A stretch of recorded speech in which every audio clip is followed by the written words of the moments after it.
Guys আপনারা যদি আমার ইসব্যাক দেখতে চান তাহলে আপনারা ভালো মতনই জানেন যে আমার আগে একটা আইডি ছিল, নাম ছিল তাসিন ফ্লাইট। সেটাতে আগে আমি ভিডিও বানাইতাম, কিন্তু এখন আমি আবার ইসব্যাক করতে চলেছি। আপনারা যদি দেখতে চান যে আমার ইসব্যাক আইডি, তাহলে একটু পরে এই যে প্রোফাইল শো করবে। আর আমি ইসব্যাক করার পর আমার এই আইডিতে আপনারা বেশি বেশি সাপোর্ট দিবেন। আমি জানি আপনারা বেশি বেশি সাপোর্ট দিবেন, কিন্তু একটু পরে আইডিটা শো হবেই হবে। আর আপনারা বেশি বেশি সাবস্ক্রাইবও করে দিন, কেন আইডিটার ভিতরে অনেক আগের থেকে ভিডিও করছিলাম, 150 সাবস্ক্রাইব ছিল। আর এখন আমি জানি না যে কী করব, কিন্তু একটু পরেই 1-2 সেকেন্ড পরেই শো করবে। এই জায়গায় শো হয়ে গেছে আইডি, দেখতে পাচ্ছেন যে প্রোফাইলে অনেক সুন্দর করে সাজাইছি।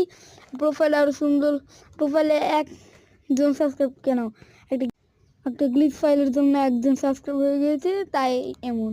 আপনারা একটু সাবস্ক্রাইব করে সাপোর্ট করেন, তাহলে ভালো হয়ে যাবে।